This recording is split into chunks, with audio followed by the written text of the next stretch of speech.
So welcome everybody. My name is Carol Ann Adams. Andre, thank you so much for uh, introducing me. So I'm gonna give you a story about the Curtis Cadettes, and it's gonna come from the revisionist kind of side of it. So this is a work in progress, so I do just want to state that up front. It is an ongoing kind of research for me, so I am very excited about it. There has been prior work done. However, the prior work that was done was very, uh, ooh, I'm sorry. I'm gonna escape this because I'm having a hard time with my view. Wait, okay. Um, there. Sorry. I was getting distracted because I was having a big square up at the top. So it was sorry, technology is always the best until it's not. So, anyways, I'm going to be coming at this from a revisionist perspective. With what that means is that there was work done prior. There is a book out there from Jean V. Lenthy. However, she really focuses on the Purdue time, and so that's Purdue University, and it's very subjective because she looks at it from her mother's perspective. She also states a lot that there was lost documents. However, as you'll see throughout my presentation, there are a cache of documents out there that you can still pull from and tell the story. And so it's revisiting some of these documents that were originally thought to be lost and looking at it from a holistic perspective versus really the subjective perspective. So, and do keep in mind that all the documents I'm going to be sharing are new and from the Cornell archive and from the Buffalo archive as well in their final report. So none of this stuff has actually been published yet. So what was the problem that the Curtis Cadettes were working to solve? So the problem started in the Engineering Personnel Bureau, which I'll talk about throughout this presentation. They'll be known as the EB4 moving forward. And they were in operation since January 1 of 1942. The purpose for this group was to recruit young and newly graduated engineers for the Curtiss-Wright Corporation. However, in the summer of 1942, the Curtiss-Wright Corporation realized that they were going to need 1,600 engineers, and there was nobody, or not, I shouldn't say nobody, but the pool that they were pulling from was starting to dry up. So basically, they needed intellectual capital. However, all the men were going off to war, and so they needed to come up with what their next steps were because they had all these contracts that they needed to fill, but they didn't have the people to fill them. So the EB4 stepped in and they proposed two different solutions. And this meeting took place on September 21st, 1942. My program, I will just say, is very date heavy because I really like to stress how quickly this program went from ideation through fruition. So I do just want to state up front that there are a lot of dates within and throughout my research that I'm going to be presenting tonight. So in September 21 of 1942, there were two suggestions that were brought in. The first one was to create a technical school or utilize universities that were already teaching engineering around the country. They decided to go with the latter, and so they started to think about the different universities that they want to reach out to, what type of programming that they were looking for, and exactly what divisions that they would be creating these technical jobs for.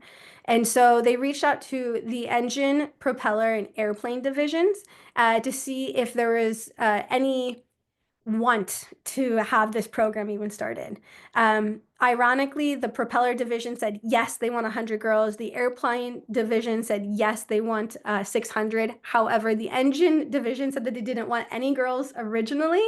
However, they would come back and ask for some girls, but since they didn't jump on to the beginning of the program, there was no program that was created around engineering of the specific engines. So they wind up not receiving any cadets throughout the whole run of all three different renditions.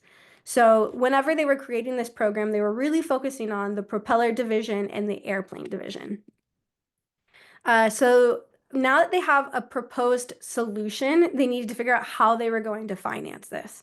The contracts that where they needed to fill were with the Army and the Navy, and so they're going to advance about $2 million from those contracts to train these women. To do that, they needed to have the approval of both the Army and the Navy.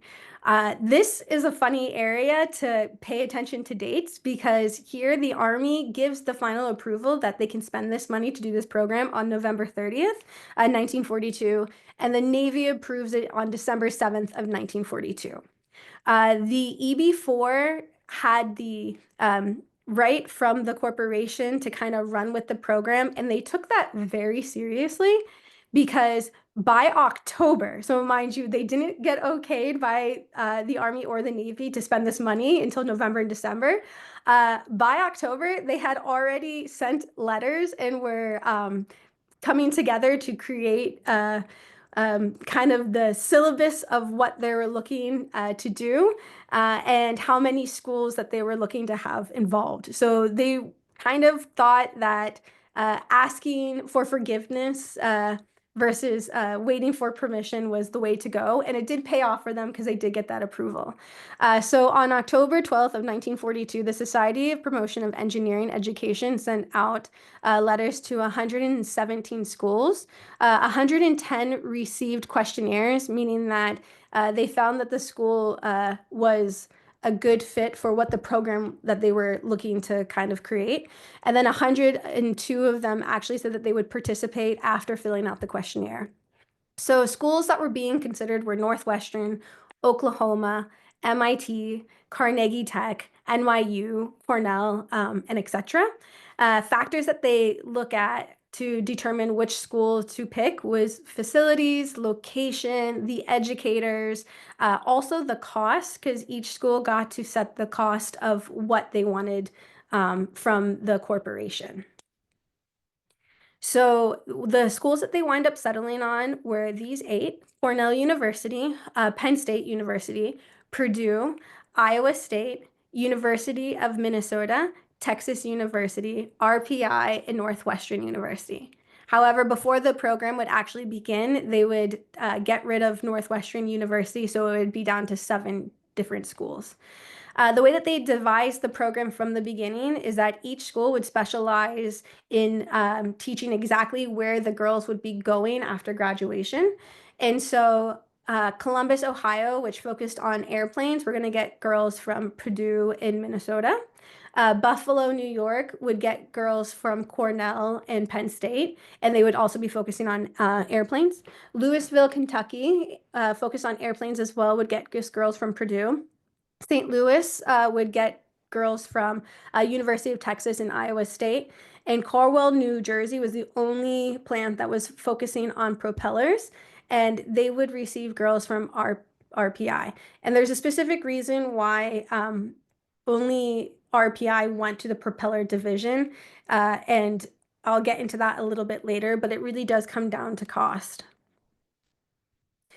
So the curriculum, now that they kind of have a structure in place of the universities that they were going to use, they had to really think about the classes that they wanted to teach to get these girls up and ready for the jobs that they were going to be taking on. And so what they kind of honed in on is that the girls would be learning skills that are more low-level engineering. And the idea was that they would fill the voids that were created when the graduated engineers, so these are the men that are already in the positions, moved up within the corporation, and the girls would come in and fill those spots. Courses in schools were targeted towards the specific job placement. So if that was drafting, or if they thought that they were going to go directly into sheet work, they would kind of learn targeted towards that. Meeting on December 12th through the 14th on December 12th to the 14th, 1942. All the colleges came together, as well as the division representatives and the corporation representatives. And they decided at this meeting, so over this 2-day period, they decided would the women be employees of the Curtiss-Wright Corporation or would they just be students? They did decide that they would be employees of the corporation. They would be paid a salary of $10 per week while studying. All travel expenses to the colleges for the specific programs would be paid back to them after the month.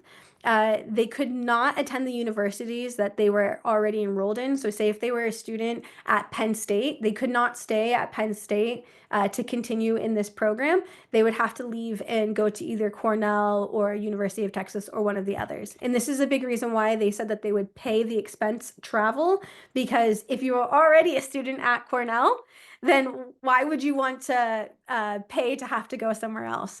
So that's a big reason why they said that they would pay for the travel expenses. The girls would have to buy their own books and their slide rulers. The slide ruler would become a big issue because we were in war at the time. There were shortages of certain materials, and rulers were one of them.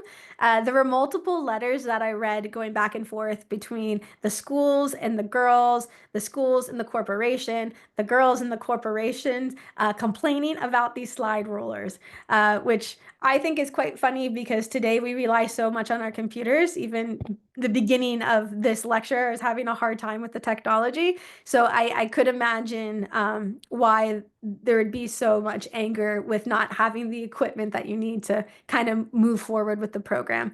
At Cornell, there was one slide ruler to every 15 girls. So uh, it makes learning a little bit harder. They would be housed separately from other students. So if you were a normal Penn State student, you wouldn't be housed with the Curtis Cadets and likewise. So they wanted to create camaraderie, and that was a big way of doing it, was housing all of them together in one specific building. They would be supervised on campus by a Curtiss-Wright employee. So a Curtiss-Wright employee would actually leave their position and then live on campus with these girls for about 10 months.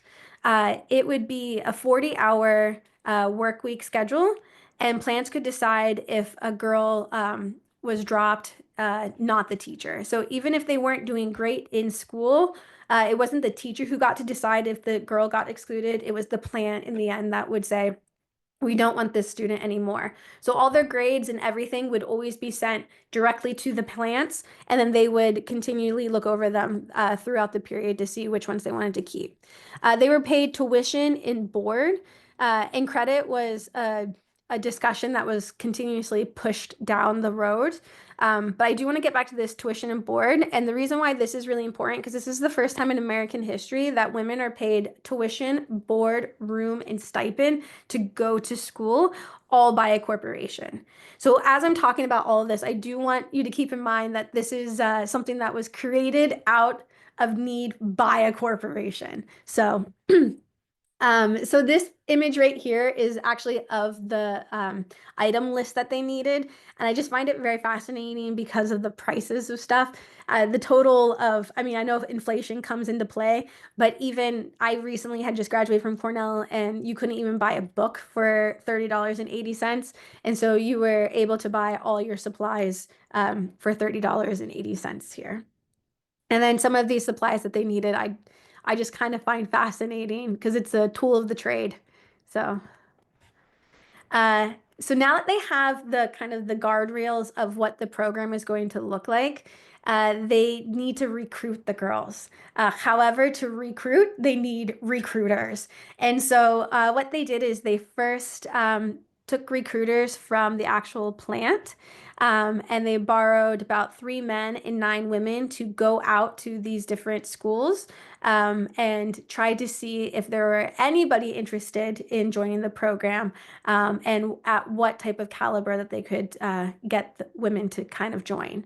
The American Council of Education helped with this endeavor.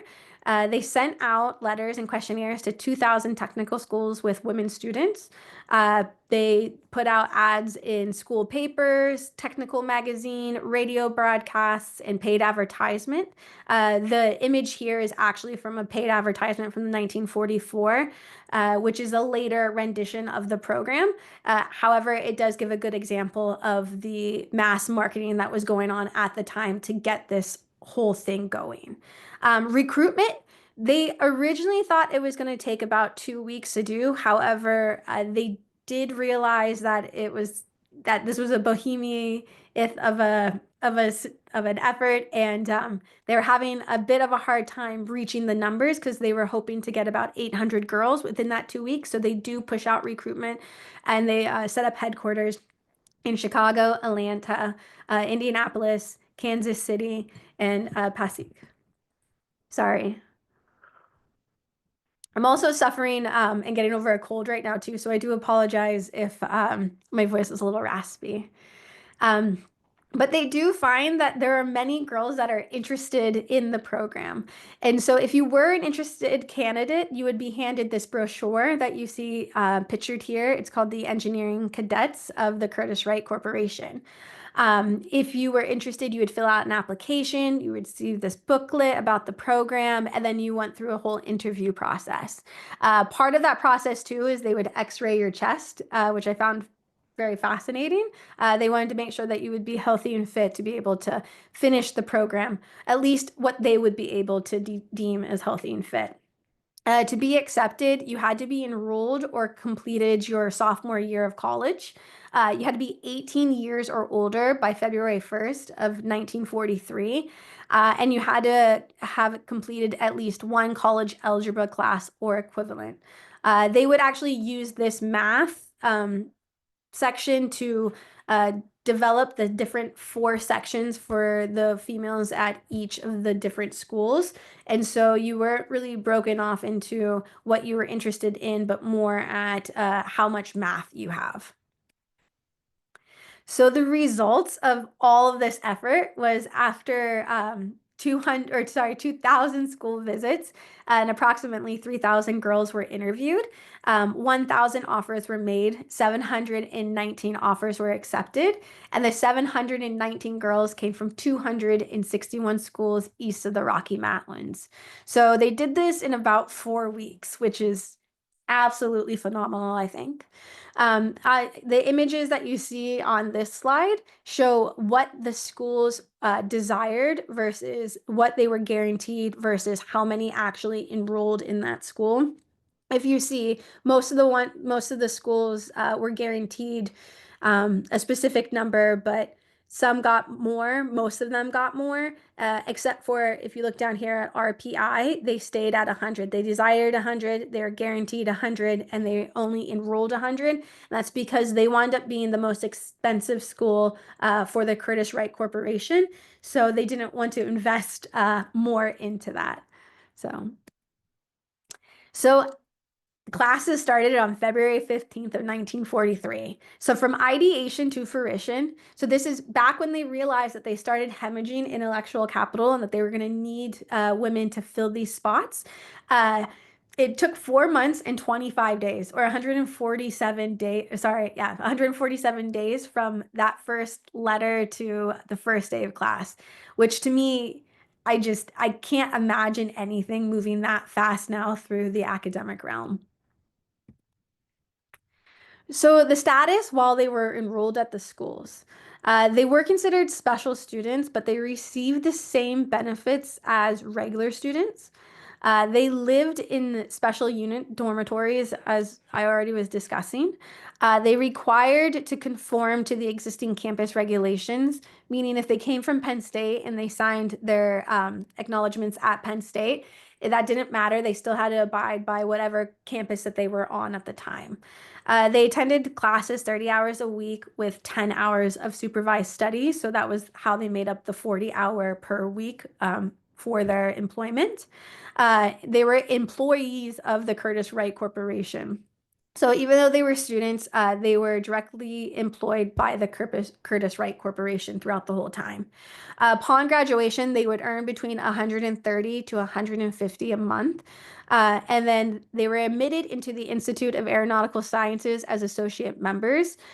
This point is very fascinating to me because the corporation actually fought really hard against allowing the women to be admitted into this association. However, it was the schools who fought back and said, no, if they're doing the work and they're studying, they're going to be allowed to be admitted in as associates. So this program basically not only saw them as employees, but were seen as an investment towards the future of aeronautical sciences, which I think is amazing. A day in the life of a student on campus. So uh, basically, their studies was very compacted. So they had 2 years of engineering education condensed down into 10 months. And if you look over here, this is an example of a daily schedule. So the first class starts at 8 a.m. And at least once per week, they would have a class also run until 8:50 or start at 8:15. So they would go from 8 in the morning to late at night, at least once a week. Uh, the groups were divided up into sections. For the more advanced instruction was given more advanced instruction. They were often reprimanded for knitting during class, which I think that this is interesting because it shows that they were students. They were serious about what they were doing, but they were still very much like the everyday student today. They had hobbies outside of this effort that they were putting towards contributing to the war. Um, it was funny because they did get in trouble for knitting. There is actually one letter that I read. Well, it wasn't a letter, it was a reprimand. And when the professor spoke to the student with the employee that overlooked the student altogether, they were saying that, do not take this seriously. What can we do to make you take this seriously? And she said, I do take this seriously. However, I also need to finish these mittens before the holiday. So it really kind of shows how complex these girls were. They weren't just going in for one thing, but they had lives and everything else outside of this. But they kept this heavy schedule. They would get into trouble for hanging their laundry outside and inside their rooms and outside their windows. They would skip class. They started their own newsletter. They had a softball team at Penn State, and at Cornell, they actually had a bridge team that became the runner-up in the university tournament the year that they were there. So here's an image of that cadet. It's called the Cadetter, but it's a newsletter that they started. You can see that the editorial is from a student from RPI. The image there is a student from, or is from a student from University of Texas. And the shop talk is from a student from Penn State University. So this was a way for all the different universities to kind of stay connected, to let each other know what's going on their campuses. I did find some records from the different heads of the schools talking about how they didn't like that the students were doing this because they would find that maybe one school was doing something for the students that another school wasn't doing, and they found that some complaints were bubbling up from that. And so there was a little hesitation and pushback from the schools, but they did let them do this newsletter. So, and the idea was that it was going to be a monthly newsletter. Another fun thing that they did on campus too is over here, next to the newsletter is a bill from their play that they put on. And so the Curtis Wright Cadettes at Cornell's campus created a musical. And at the bottom it says, all resemblance to persons living, especially near Cornell, is purely intentional. So it shows that they had humor even throughout this time living through war. And I particularly like number 2 on here. Right underneath it, it says Hollister's Folly. So Hollister was the dean of the department. And there was actually a letter written by Dean Hollister to the representative that stayed on Cornell's campus to oversee the girls about how he did not particularly like his portrayal within this within this musical. So they took exams. And here is an exam that the students had to take. Whenever we come to the Q&A, we can maybe pull this back up and see how some of the people on this call would do with this exam.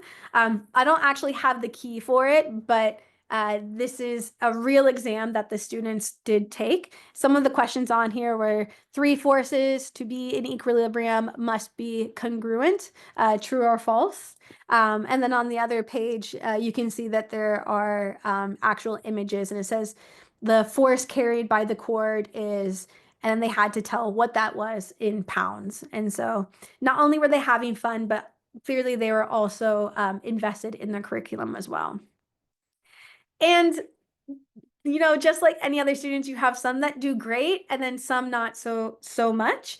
And here are some grades from some of those exams, and I particularly like the ones I have pointed with the red.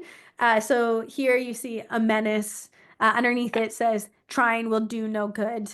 On the next one, it says very inept. And my favorite was completely disorganized mentally. So that you did have some who excelled within the program, and some that maybe struggled a little bit more. However, there was room for all of them at the corporation. So even though there were probations, withdrawals, and some were excluded entirely, there they were still able to actually work at the plant. They would just work in a different capacity. So if they went on probation or they were withdrawn completely, the plant would still take some of these girls. They would just take them at a different capacity. So instead of going into, there's more engineering fields and jobs, they would be more helping with the riveting and the actual putting together of the planes. People withdrawed for reasons other than scholastic ability as well. Marriage was a big one. There are about 13 women throughout the Cornell program that I saw that got married. And if you did get married and you had to leave the program, it did not mean that you couldn't finish the program. They actually allowed women who got married to finish by mail. So they were invested in these women as long as they were invested in the program. Um, and Cornell actually had the most withdrawals. They had 19 students during the program completely withdrawal, and 13 of them were for marriage. Three withdrew before induction, and 37 left while they were working. So this was after they had graduated and went into the plant. So that was about 59 that they worked. There was statements that at the time when they were on campus that they were self-interested and possibly prima donnas. We'll talk about that a little bit later. And a big reason why this sentiment kind of bubbled up is because they were getting a lot of publicity at the time. So even though this program is largely forgotten, it was very popular and well known at the time that these women were participating in it. So Life magazine did a whole write-up, Skyways did a whole write-up, the Technical Education News did a whole entire write-up. So it was popular and it was celebrated.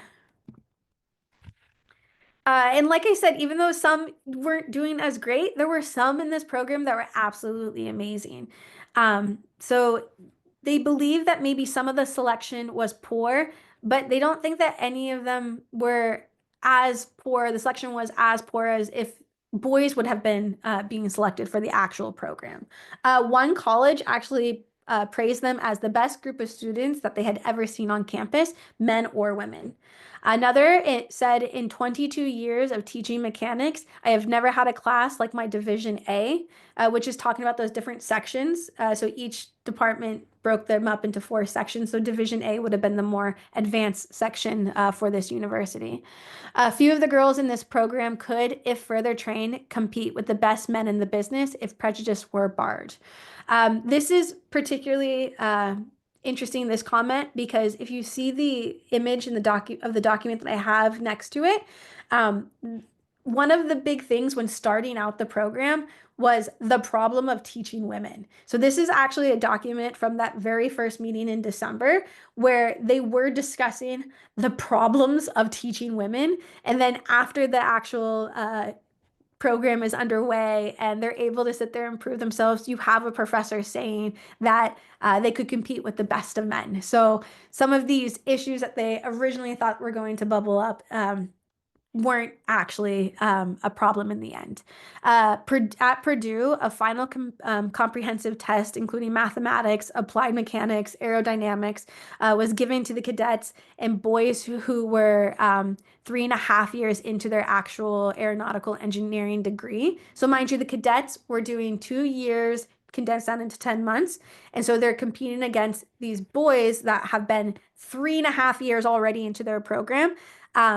Three of the highest marks were the cadets, and 50 of them surpassed the boys with the lowest marks. So there were definitely girls that were excelling in this program and really finding their niche in the engineering field. At Penn State, a third of the girls regularly made the dean's list, compared with the usual class percentage of less than 10%. So um, but after they're there for 10 months, they do come to graduation. The whole entire point of doing the program was to eventually to graduate and get into the workforce for the Curtiss-Wright Corporation. And so the program had the graduation across the 7 campuses on December 14th of 1943 was the ceremony. And then on December 15th of 1943, they moved from being students to being officially full-time employees with or not the university, but with the corporation. And so, uh, sorry, I just have to. Mm. So, now that they had this graduation, all the different universities had the right to treat it however they wanted to. So some really celebrated the girls. Like at Cornell, they had a photographer come and they had two 16 mm films made. However, at Purdue, they didn't celebrate at all. They actually asked parents not to attend. They handed them their diploma and then kind of let them go on their way. So in some way, I understand some of the animosity from the Purdue side whenever I was talking about that earlier book, because they were all treated a bit differently at the universities based on how the university chose to celebrate or not celebrate these girls. Um, Awarding credit. So this was still a huge question. If you see here, this is the actual diploma from Cornell, and they took the time to actually write out the credit hours. So they sat down at that first meeting in December and did discuss how much each class would be worth in credits. And then here is another example of that. However, they waited until the program had started and even midway into the program to decide if they were actually going to give credits to these girls. So these girls were already in university. They were already taking classes for credit. And then they decide to leave their university to go to another university to enter into this program to help with the war effort.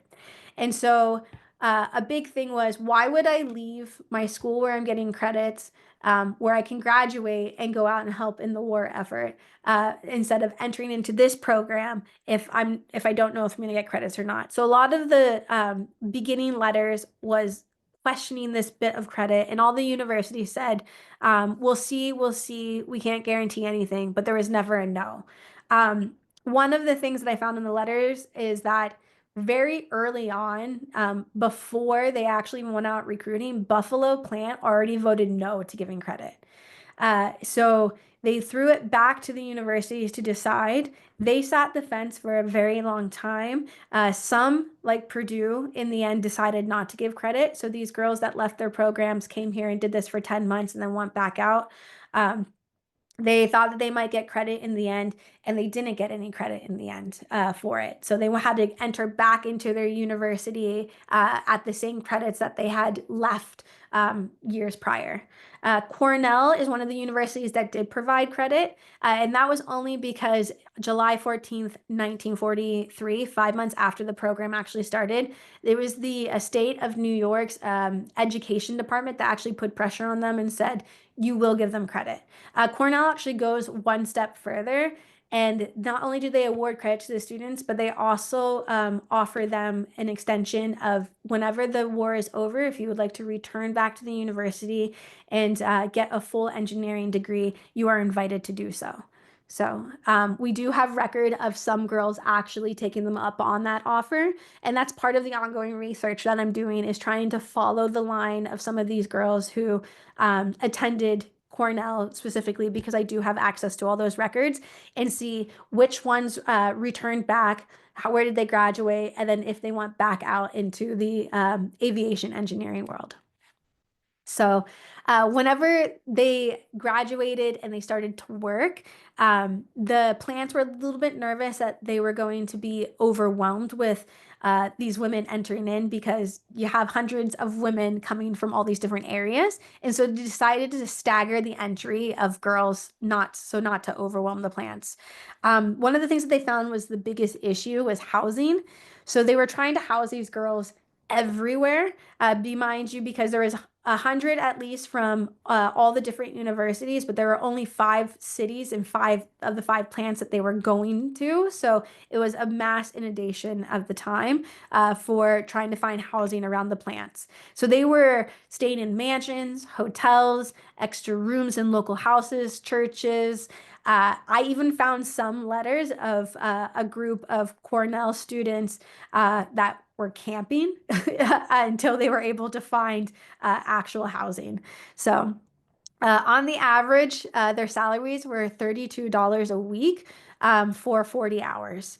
So um, they maybe the or not the university, but the corporation didn't quite live up to what they originally promised them that they would be making as their salary.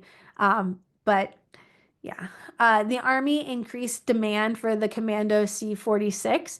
So originally, they were brought in to really work on the P-40 because they had contracts that needed to be filled for that. However, since the Army was increasing the demand for the Commando C-46, this kind of threw a wrench in the original plans. And so, because 9,000 drawings had to be updated, touched up, or retraced. So most of the girls who were supposed to go to St. Louis and Louisville actually got reassigned to Buffalo and Columbus, which made that housing crisis a little bit more of an issue.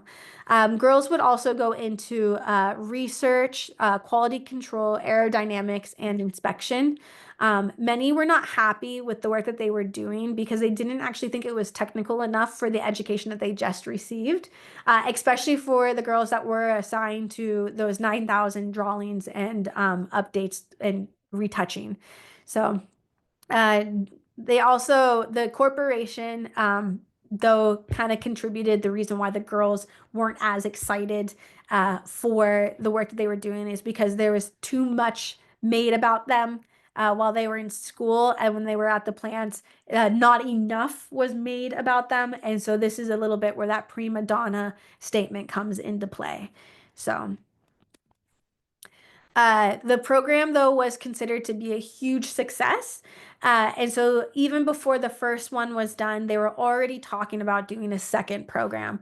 On August 10th, 1943, a letter from Cornell does raise issues because they're scared that they cannot get the girls at the standards that they want.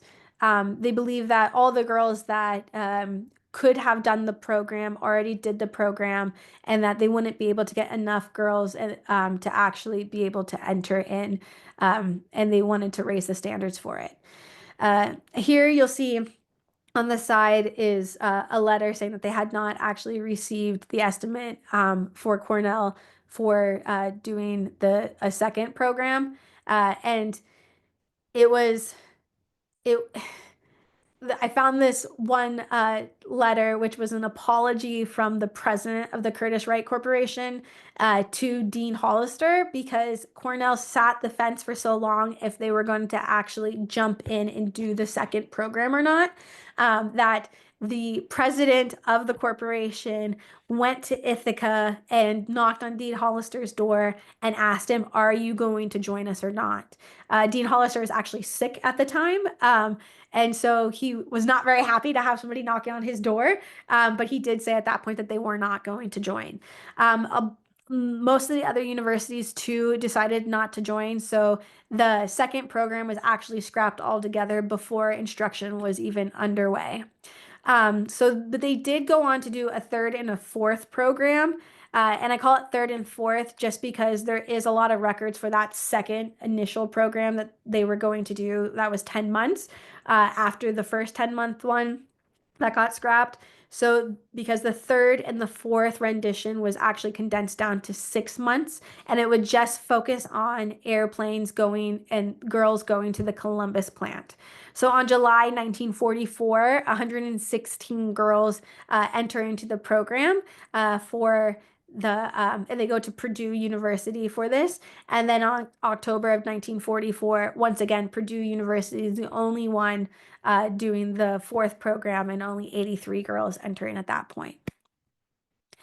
So the cost of this huge program, it was estimated that it was going to cost about $1,886.60, which I think is funny that they estimated down to the cent for each woman who entered into the program. And the most, like I said, expensive school was RPI in the end, and the ending price per student was about 2,000. So they weren't far off, and it was RPI that actually raised that price up to 2,000. I know our board treasurer is on this call, and I'm sure that he would like me to be able to budget and create estimates as close as this. So I'm very impressed, though, that they were able to um, not be far off per student.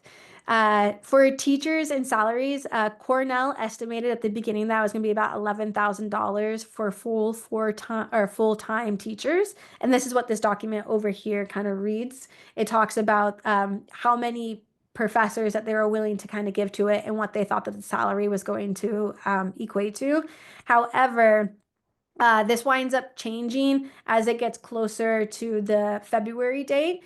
And the corporation actually pays for what would later be known as the AAP school, which is the architect school, to kind of stay afloat. So there wasn't enough people entering into the maths department and the architecture departments at Cornell for that spring session of 1943. And so they were going to actually have to disband the whole entire department, and they were going to let them all go. The Curtiss-Wright Corporation stepped in and said, we will pay to keep these departments afloat if you transition them. Instead of teaching architecture, teach them drafting. Have these teachers teach them drafting, and have the math professors really focus on the math that these students need. And they didn't only do that at Cornell, they did that at multiple schools. So this corporation, the Curtiss-Wright Corporation, really saved a lot of departments from disbanding at these universities. And I do have to say, at Cornell, our architecture program is one of our most prominent programs at our university. So just knowing that Cornell has that connection with the Curtiss-Wright, and it just makes me excited to be part of both worlds. So the final result, mind you, this was all over 15 months. 719 women entered the program, 619 finished training, 591 reported for work. The reason why there's such a discrepancy between the amount of girls who actually finished the program versus those who reported for work is because at Texas University, since they were kind of changing where the girls would go for the plants, because of that whole drafting issue. Some of the women at the University of Texas didn't get the memo, and they thought that they just weren't needed at all, so they just never showed up, and the Curtiss-Wright Corporation never followed up on them.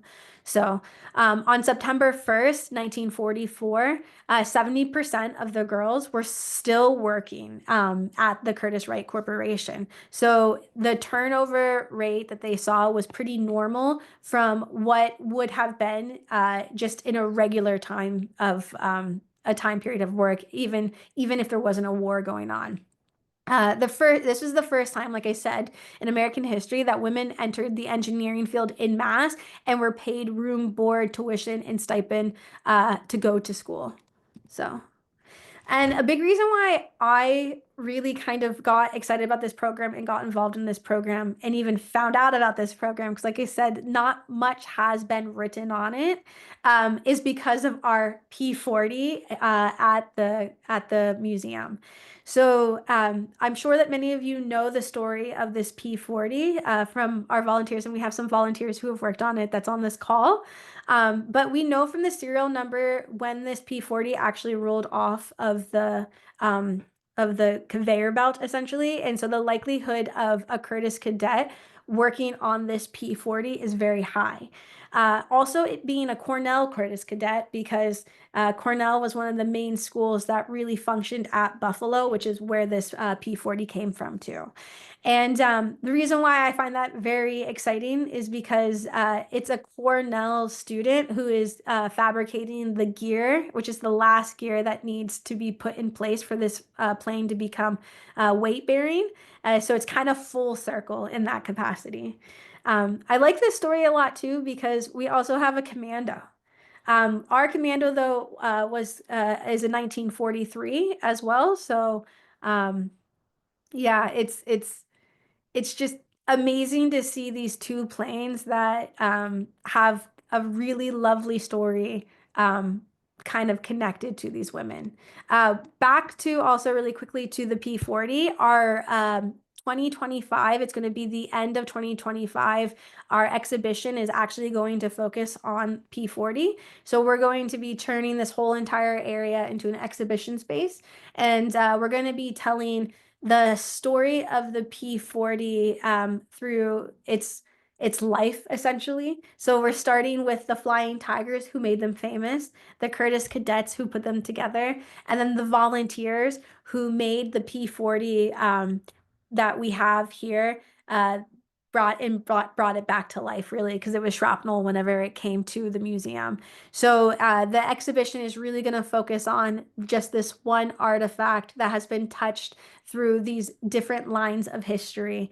So I'm really excited to get that underway and to invite you all to come to the museum and to look at it and have a closer look when it's up. So that's all I have for my portion of the talk. But I am excited to answer any questions that anyone has. Thank you, Carolyn, for the talk. Let me unmute people.